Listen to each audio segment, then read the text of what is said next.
Om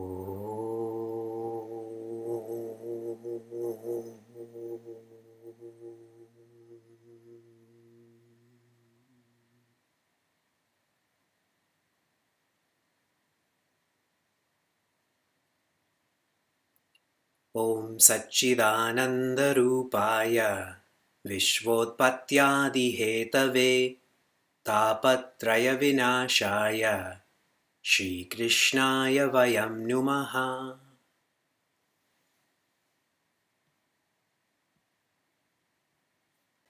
Janmadyasya yatonvayaditaratascharteshvabhignaswarat Tene Brahmahradaya Adikavaye Muhyanti Yatsurayaha Tejo Vari Mridam Yatha Vinimayo Yatra Trisargo Mrisha Dhamna Svena Sada Nirastakuhakam Satyam Param Dhimahi Dharma Projita Kaitavotra Paramo Nirmatsaranam Satam Vedyam Vastavamatra Vastu Shivadam Tapatrayon Mulanam Srimad Bhagavate Mahamunikrite Kim Va Parerishwaraha Sadyo Hridyavarudyate Trakritibihi Shushushubhistakshana. Ariyo, and greetings from Niagara Falls. All of you come closer to the camera. Closer. And smile. Today is Vijayadashami. Today is Dashera.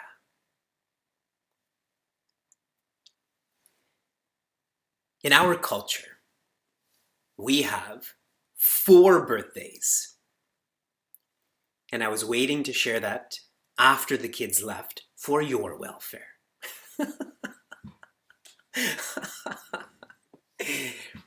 Our 4 birthdays, in order of most importance to least importance.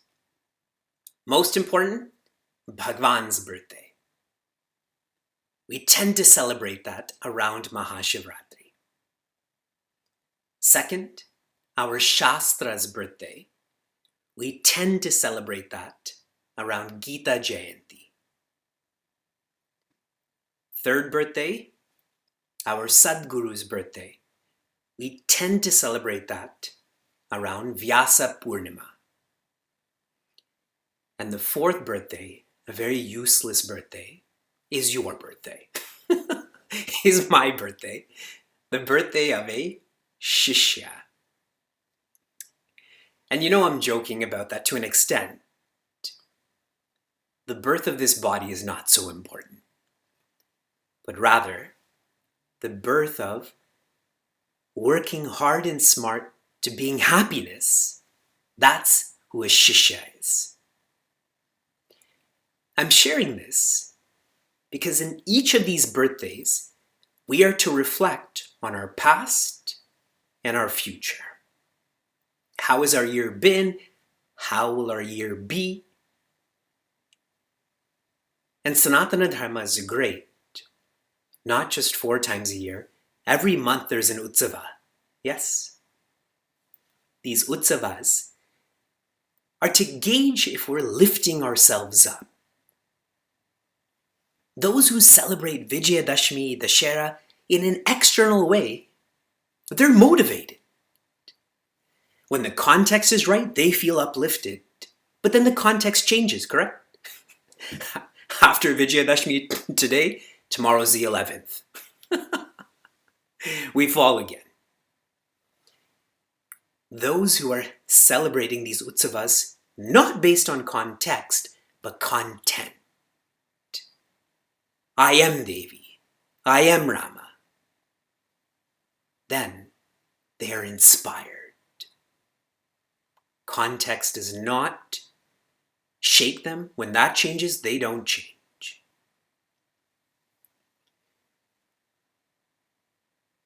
Analyze what Vedanta and Bhagavata means to you, has done to you.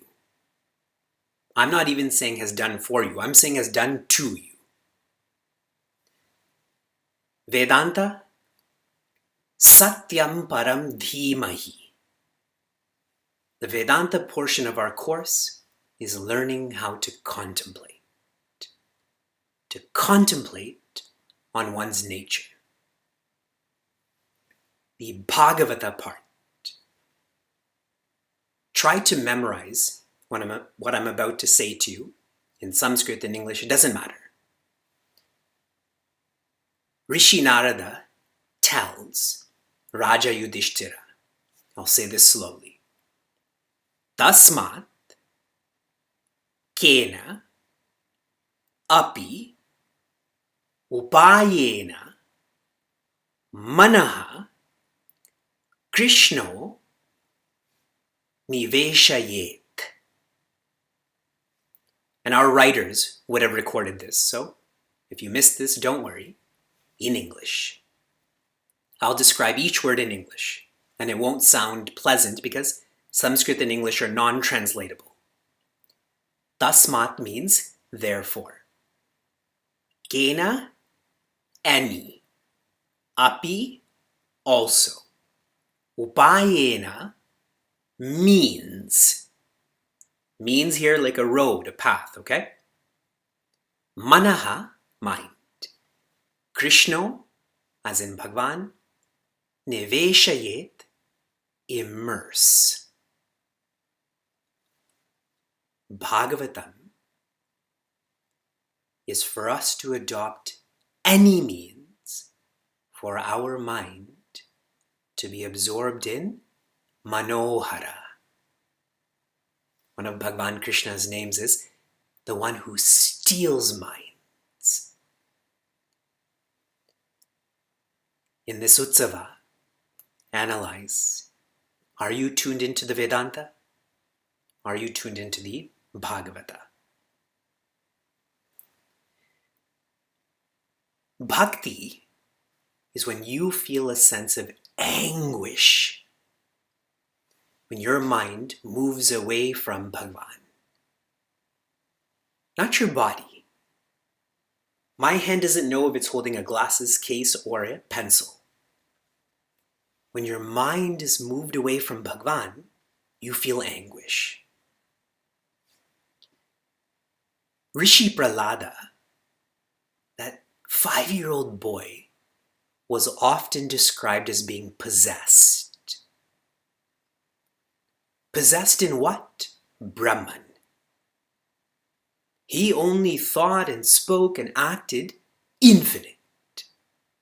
And for everyone who's finite, that little boy is possessed. Don't we experience the same? When we see sad people, yeah, we relate to that. When we see happy people, hey, what's wrong with that person? What got into you? And in comparison, remember when Putana came to poison Bhagavan Krishna? Then Sri Yashoda and Sri Rohini, they were also possessed. But not by Brahman, they were possessed by Maya. They gave more importance to her beauty that is outside rather than what she actually is. And just to give you a comparison, Rishi Prahlada didn't care that his father was a asura. His eyes were on who he is inside. A seeker is one who's trying to shift their possession, as in being possessed, from Maya, which is dependent, to Brahman, which is independent. And we're most bhagya or fortunate to do this in the 10th skanda, where every word is captivating. When Bhagavan Krishna was being transported from Mathura to Gokula, it was nighttime, correct? In Bhagavatam, what is written is that the lotuses were still blooming. What a beautiful detail. You never see a lotus bloom at night. But when you can visualize that, you can't help but be in more love with Bhagavan Krishna. Who has Bhagavan Krishna met thus far? Putana. Putana is a symbol for forgetfulness. Like Sri Yashoda and Sri Rohini.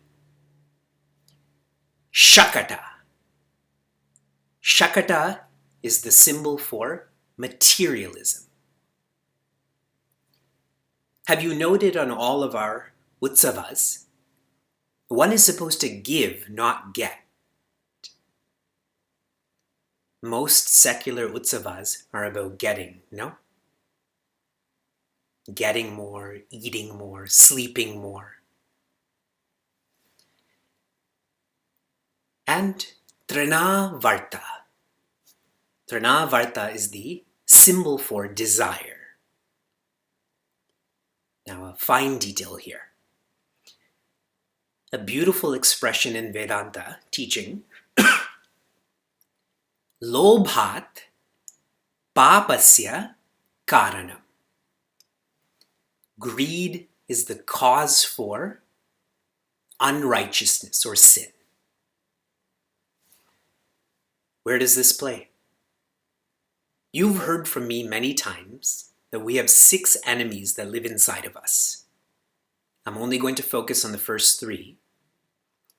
These first 3 are also described as the gateways to hell. Number 1, kama, or desire. Number 2, krodha, or anger. And number 3, lobha, or greed. Desire and anger come into our person. If you think of a desire you have, it comes fast and takes over. If you think of anger, what someone thinks and says and does in that storm, that's why Trinavarta, this asura, is visually depicted as a tornado. When he came into Gokula, when he came into Bhagavan Krishna, the dust went into everyone's eyes, yes? When I have a desire, can I see my responsibilities or how I should act? I don't. Whereas greed never comes as a storm. Greed comes slowly and stays on slowly too. That storm of desire and anger ends, but greed doesn't. What beautiful connection between the visuals and the teachings. We continue. Today is Vijayadashmi, Dashera, and so I'm not in the mood to describe more about asuras. Let us just celebrate more of Bhagavan Krishna, starting with his Namakarana. You all know his name, but up until now, he doesn't have a name. Remember I told you about Vamana Bhagavan. His name is not Vamana. Who names their kid dwarf? Every kid is a dwarf in the beginning. Vamana means adorable. So everyone just described him as being adorable, right? Like our younger son Shuka, when he was younger, I called him Piglet. Not pig, piglet. All piglets are cute, correct? 10th skanda, 8th adhyaya, 13th shloka. 10, 8, 13. Rishi Garga is speaking to Sri Nanda. And we've not met. Asan varnastrayo hyasya grahagato nu yugam tanuhu shuklo raktastata pita yedanim krishna tam gataha.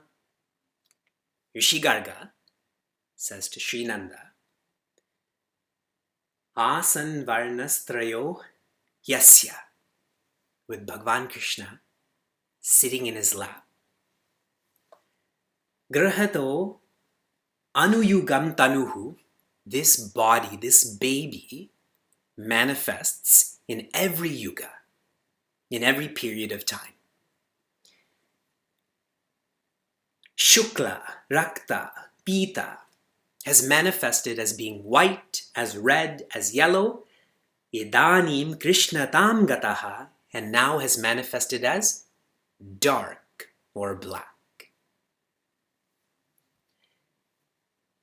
What is the meaning of all of this?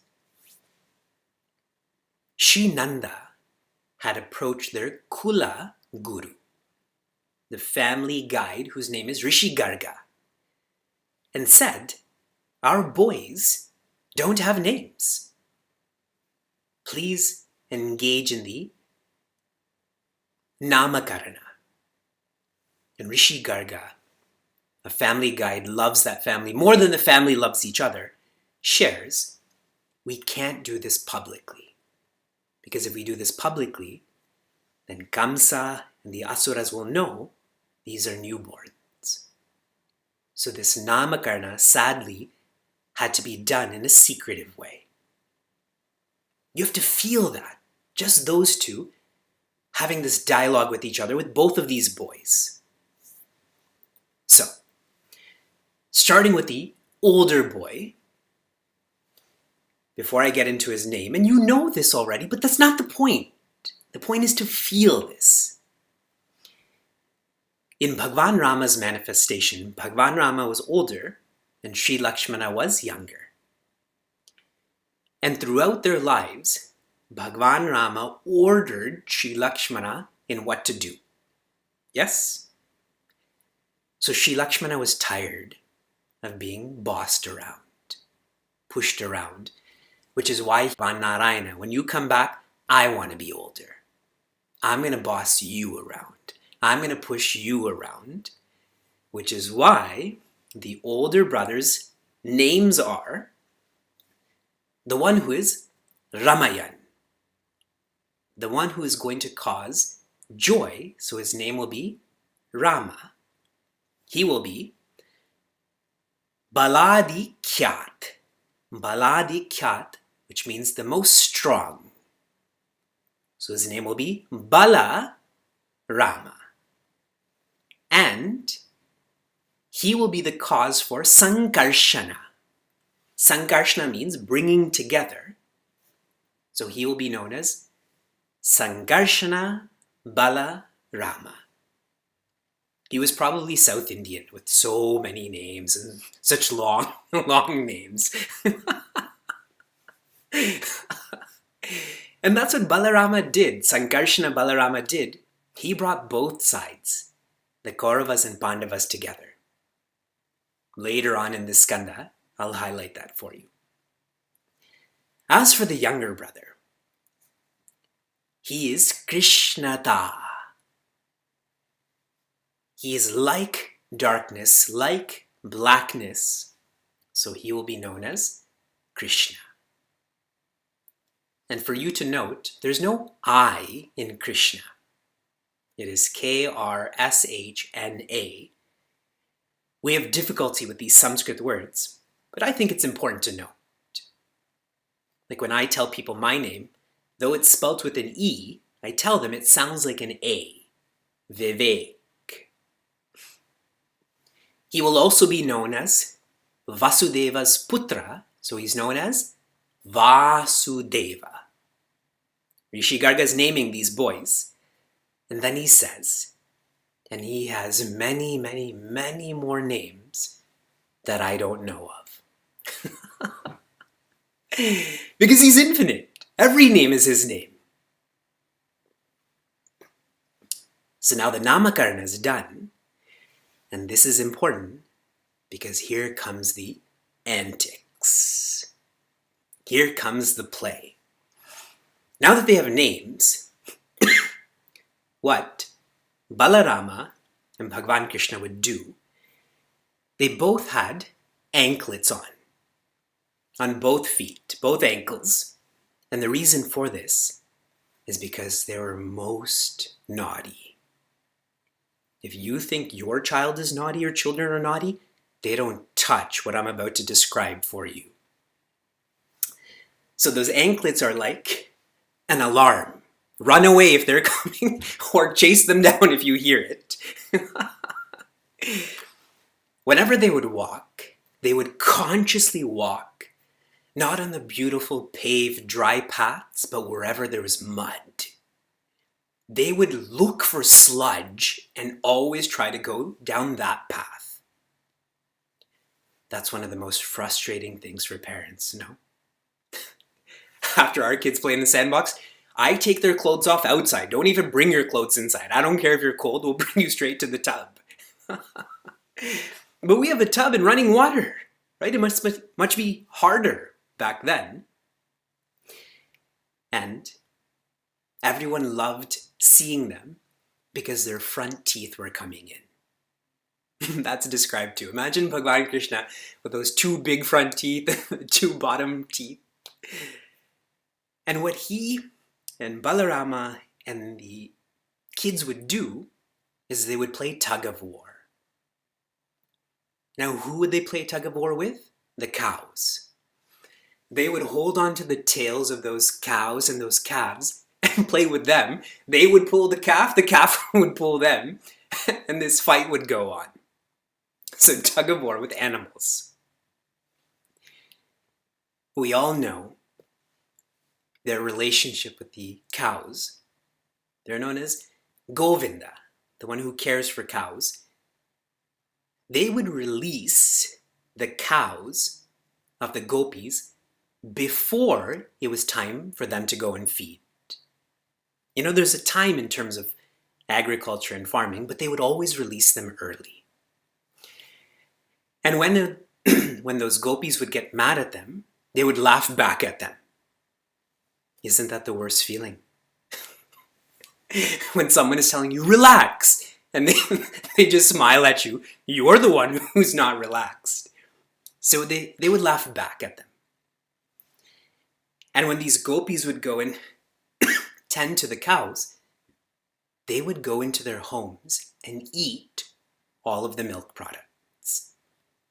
Milk, butter, yogurt. And if they were too full, what did they do? They gave it away. There was lots of monkeys around. Where did these monkeys come from? From Lanka, correct? From Bharat. So they would feed them.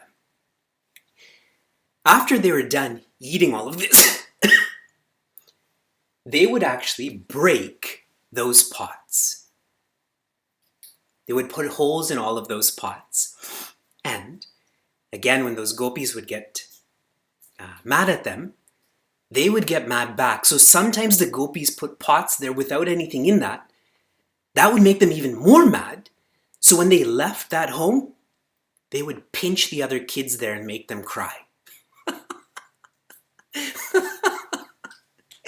If you're going to treat me like this, I'm going to treat your kids like this. So they would pinch them and make them cry and then leave. Those gopis, they were smart. So they kept on putting these pots higher and higher. So what Bhagavan Krishna did, he created devices to try to reach these. Sometimes they would climb on each other, sometimes they would make wooden structures, and if they couldn't, they would use slingshots to put holes and just put their mouth underneath that vessel and consume all of that. So what the gopis did, they placed all of this in dark rooms. If you have a cellar in your home, that's copied from Gokula. But Bhagavan Krishna, his own skin would shine. He never needed an external light. He himself was light. So you can't take that darkness away. So nothing could stop Balarama and Bhagavan Krishna. These gopis got mad. And whenever they scolded and chided Bhagavan Rama and Balarama, they would make rude remarks back about how they looked, how they're living. And if that didn't work, what's shared in English, they would answer the call of nature in their courtyard. Bhagavan Krishna and Balarama would pee and poo in the front of the homes of those gopis, almost like marking their territory. That is hilarious. All of these gopis, they would then go to Sri Yashoda and Sri Rohini. And as they're describing to these mothers what their boys are like, they're speaking to their mothers, but who are they looking at? They can't help but looking at Balarama and Bhagavan Krishna pretending to be scared. They wanted to go and complain so that they could see them more. It was a very playful relationship that they had. And one final katha about Bhagavan Krishna's antics. One day, a bunch of the kids came and complained to Sri Yashoda that Bhagavan Krishna was eating mud. And she caught him and said, "Were you eating mud?" And he said, "No." "Are you lying?" Because they all said that. And he said, "I'm not lying." Okay, we're going to pause there. As I shared, everything that I've just told you has nothing to do with asuras. And the reason for that, first I'll relate this to Gurudev. Swami Chinmayananda once took a group of Vedanta students for a question and answer period with Sri Nisargadatta. He is a known enlightened being. And when those students were sitting at his feet, what did those students ask? They were asking questions about Maya. And eventually, Sri Nisargadatta told Swami Chinmayananda, "I hope they'll ask me questions about Brahman." And we're no different. If you look around, there are 34 silence retreat students who are joining us. I'm the 35th. And they're allowed to ask me questions through a form. And most of the questions are about the body, mind, intellect, ego. Few questions are about existence, awareness, joy. Yatha vritti, tata akriti. As you think, so you develop. Another reason for Bhagavan Krishna's name is Karshanat. Karshanat iti Krishna. Karshanat means the one who attracts. How does he attract? He is joy. All of this katha is to elicit joy in us, to attract us to every detail of his being.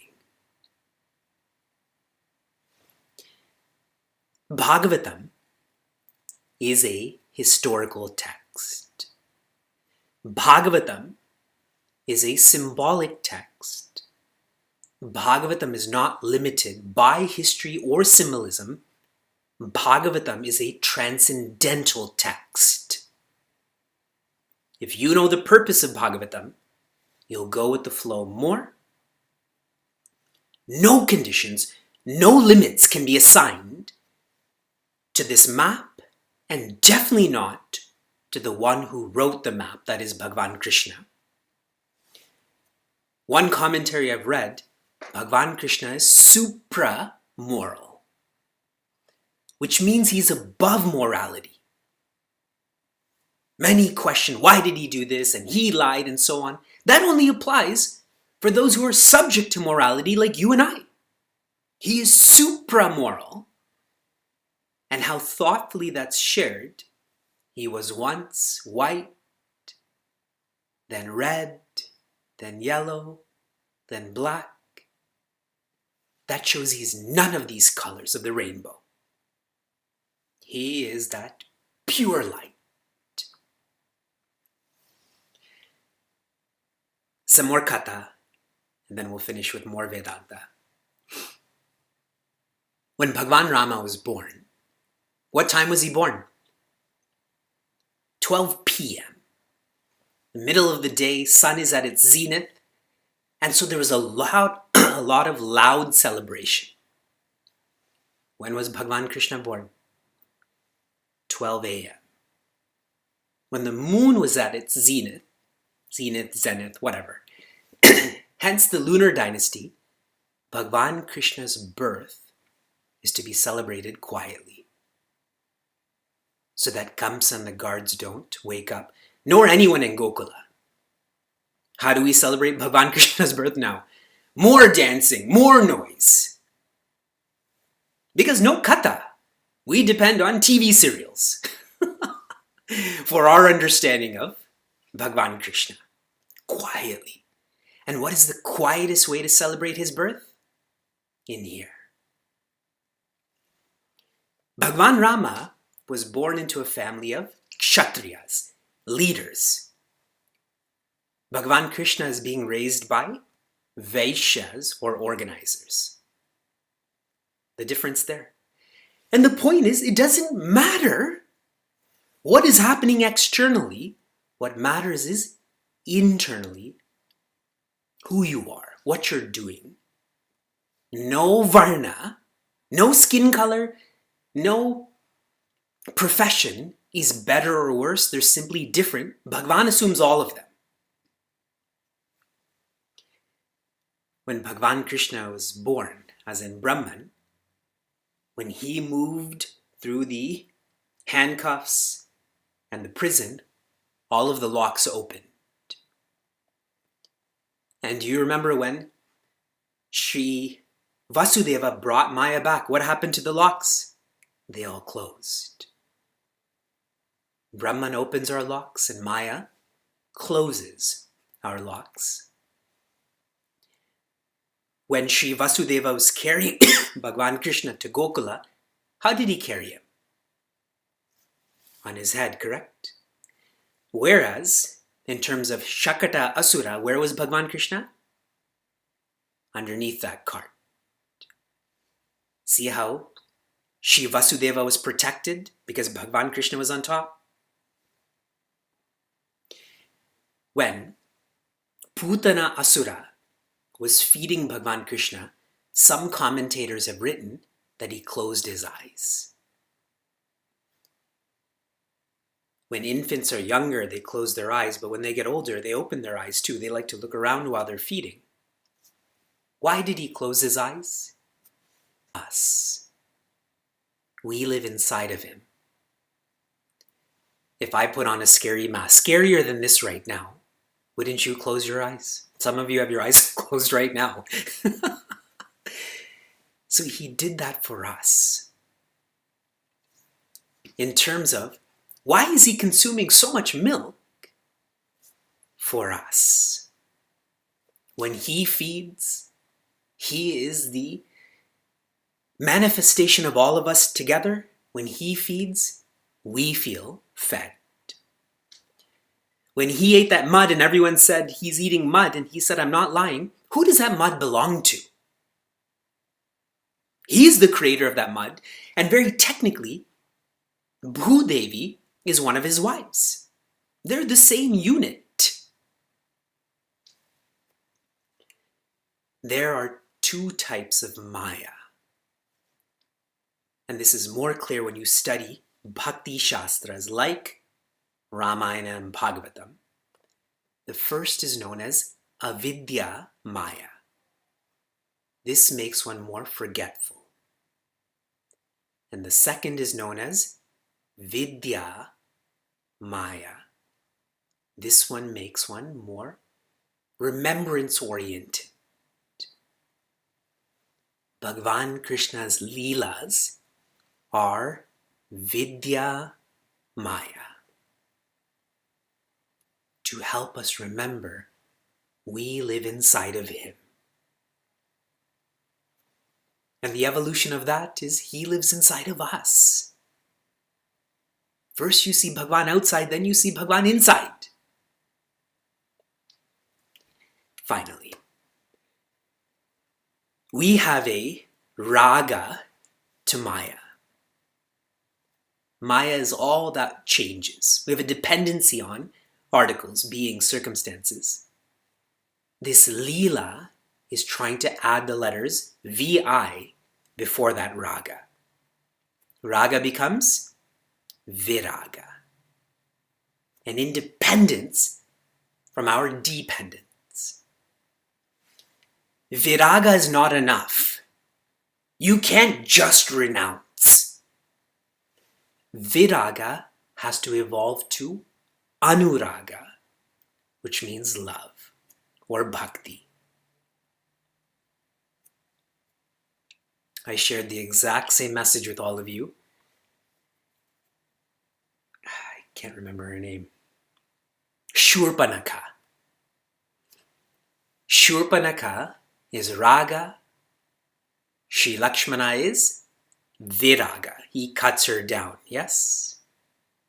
But that's not the fulfillment. Bhagavan Rama is anuraga.